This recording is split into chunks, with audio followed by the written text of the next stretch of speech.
यह तो हमारे जीवन में सबके गुरु होते हैं। जिन्होंने दीक्षित नहीं अपने को हराया हो, वो भी विद्यालय में पढ़ करके अपने गुरु को तो पहचानते ही हैं। इन तमाम गुरुओं के लिए समर्थ गुरु रामदास एक महान नाम है और एक महान आदर्श हमारे पूरे समाज के लिए, समूचे संपूर्ण गुरु समाज के लिए समर्थ गुरु रामदास का जीवन है। समर्थ गुरु रामदास के समय भारत पर यवनों का राज्य था। मुगल सम्राट औरंगजेब धर्मांधता के वशीभूत होकर मंदिरों तथा मूर्तियों को तोड़वा रहा था। सैकड़ों साल निरंतर लड़ते रहने से राजपूत राजा पस्त हो गए थे, थक चुके थे, पराजित होने का मन बना चुके थे। समर्थ गुरु रामदास ने, जिनका घर का नाम नारायण था, यवनों के इस असह्य अत्याचार की पीड़ा को अनुभव कर लिया था। छोटी सी आयु में ही नारायण के मन में विराग भावना उत्पन्न हो गई। नारायण गोदावरी के किनारे एक मंदिर में जाने तथा वहां एकांत में ध्यान लगाने का अभ्यास करने लगे। ज्यों-ज्यों नारायण का हृदय निर्मल होता गया, त्यों-त्यों उन्हें अपने अंदर में एक आवाज सुनाई देने लगी, जैसे कोई कह रहा है, नारायण, पृथ्वी पर अधर्मियों का अत्याचार फैला है, विदेशी लोग भारत भूमि को आक्रांत किए हुए हैं, तू अपने तप और ज्ञान से देश का उद्धार कर। बेटा बैरागी हुआ जाता था। इस बात को माता को बड़ी चिंता थी। मां के पास एक ही अस्त्र होता है, या होता था, या था उनके लिए भी, उसे रोकने का विवाह उनके दिमाग में आया और नारायण के विवाह की चर्चा चलानी शुरू कर दी। माता के अत्यधिक आग्रह पर विवाह का आयोजन शुरू हुआ। नारायण सतर्क हो गए और वे मंडप छोड़कर भाग खड़े हुए। लोग बहुत कुछ उनके पीछे दौड़े, खोजा, तलाश किया, किंतु लगनशील बालक अपनी उड़ान भरकर गायब हो गया था। भगवान श्री राम के दास होने से नारायण ने स्वयं अपना नामकरण कर लिया और अपना नाम रखा रामदास।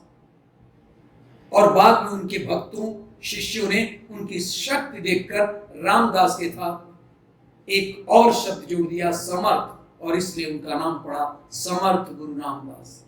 इस प्रकार नारायण से समर्थ गुरु रामदास हो गए। समर्थ गुरु रामदास के शिष्यों में अनेक महाराज, शिवाजी के सैनिक तथा अधिकारी थे। जब उनके द्वारा शिवाजी को भी उनकी कीर्ति सुनने को मिली, तो महाराज शिवाजी उनसे मिलने के लिए आतुर हो गए, अत्यंत आतुर होने लगे। यह समाचार समर्थ गुरु रामदास को मिला तो उन्होंने शिवाजी के नाम एक लंबा पत्र लिखा, जिसमें उन्होंने शिवाजी को राजधर्म का उपदेश दिया। उन्होंने लिखा, हो सकता है कि तुम अपने राज्य की सीमित भूमि और गिने चुने साधनों को देखकर यह समझो कि इतने अल्प उपादानों एवं सीमित शक्ति के द्वारा यवनों के इतने व्यापक अत्याचार को, इतनी व्यापक शक्ति को किस प्रकार रोक सकते हो सकता है तुम ये सोचो, और किस प्रकार धर्म की रक्षा करते हुए देश में हिंदू पद पातशाही की स्थापना कर सकते हो। तुम्हारा यह सोचना उचित नहीं होगा, क्योंकि मनुष्य की शक्ति साधनों में नहीं, उसकी आत्मा में होती है। जब वो पत्र शिवाजी को मिला और पत्र पढ़कर महाराज शिवाजी का हृदय उत्साह से पूरी तरह भर गया। उन्होंने उन्हीं स्वल्प साधनों से ही देशोद्धार का कार्य करने का निश्चय कर लिया। उन्हें प्रबल शक्ति मिल गई। दृढ़ निश्चयी का कोई भी कार्य संसार में नहीं रुकता। समर्थ गुरु रामदास का प्रेरक पत्र पढ़कर जहां एक और शिवाजी में उत्साह की लहर दौड़ गई, वहां उनसे मिलने की उत्सुकता भी अपनी चरम सीमा पार कर गई। समर्थ गुरु के दर्शन करके शिवाजी कृतार्थ हो गए। जैसे लगता है कि गुरु और शिष्य एक दूसरे के लिए बने हों। जैसे लगता था कि शिवाजी को समर्थ गुरु रामदास की प्रतीक्षा थी और समर्थ गुरु रामदास को शिवाजी की। शिवाजी ने गुरु रामदास से दीक्षा मांगी और संन्यास लेने की इच्छा प्रकट की। समर्थ राम गुरुदास ने उन्हें बैसाख शुक्ल नौवीं संवत 1571 को गुरु मंत्र दिया। एक ओर शिवाजी अपने सैन्य शक्ति से देशोद्धार के लिए प्रयत्न कर रहे थे, तो दूसरी ओर उनके गुरु देश देश घूमकर धर्म भावना जागृत कर रहे थे। उन्होंने शिवाजी की सैन्य शिक्षा के लिए हजारों महावीर मठों की स्थापना की। देखिए किस तरह से गुरु और किस तरह से सन्यासी राष्ट्रहित में कितना काम कर सकता है। जनता को उनका सहयोग देने के लिए प्रेरित किया।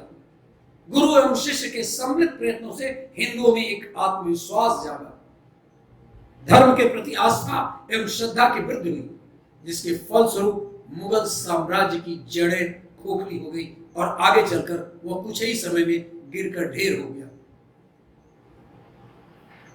एक बार गुरु रामदास, समर्थ गुरु रामदास, वह यह देखने के लिए कि अपने राज्य विस्तार तथा अभ्युदय से कहीं शिवाजी में माया, मोह अथवा अहंकार की दुर्बलता तो नहीं आ गई ना,